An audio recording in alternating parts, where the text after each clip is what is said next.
European Union leaders are meeting again today for talks on how best to support Ukraine. That, as a new report says, Europe's military support for Ukraine could hit its lowest point since Russia launched its full-scale invasion in 2022.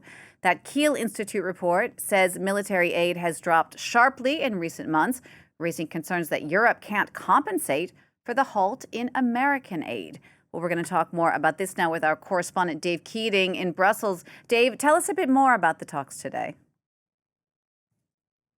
These EU national representatives meeting today to try still to find some agreement on using these frozen Russian assets to give to Ukraine, which desperately needs it. The holdup is that the Belgian Prime Minister, Bart de Wever, is objecting. Most of those frozen Russian assets are held here in Belgium at the Euroclear clearinghouse, and he is worried that following the war, the Belgian taxpayers are going to be on the hook if Russia is able to successfully mount a legal challenge to those assets having been frozen. Now, the Commission has been working to try to allay Belgium's concerns, and that's what they're continuing to talk about today. So what we're talking about here, the plan that the Commission has put forward, is a 165 billion euro loan to Ukraine, plus 45 billion euros for repaying a G7 loan. And a lot of that would obviously come from these frozen Russian assets. So the idea here is to give Belgium guarantees by talking about bilateral financial guarantees from the other EU countries that if Belgium were on the hook for these Russian frozen assets being frozen, the other EU countries would bilaterally chip in to pay for Belgium having to repay those up to 105 billion euros.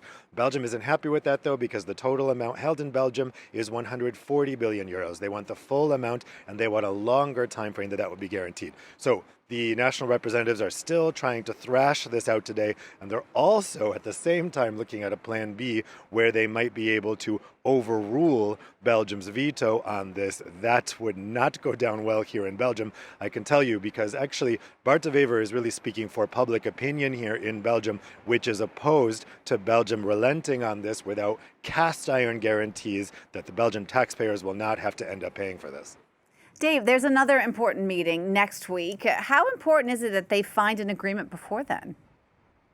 Yeah, next week we have the European Council Summit of Prime Ministers and Presidents, and that's really the last opportunity to be able to find an agreement on this. Ukraine is going to run out of funds by April. The next European Council Summit is in the winter of next year. It would not give enough time before Ukraine is going to run out of money. So they've got to come to an agreement before then. It is unlikely that they will agree today on the details of this. This will have to be worked out between the Prime Ministers and Presidents next week at that Council Summit, but it's really imperative that that money comes through.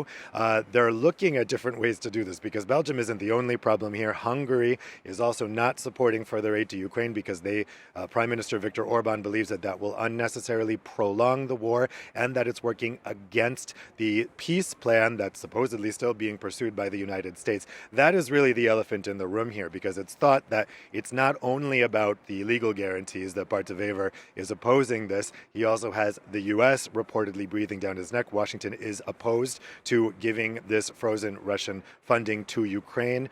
They think that it's going to mess up with the peace process, and it's considered that Prime Minister de Wever also has an ear to Washington and is afraid of angering Donald Trump by relenting on this. So there's three also with Slovakia voices in the European Council next week that will be opposed to this. And the question is, do they dare try to do this while overcoming their veto? That would be very sensitive if they try that.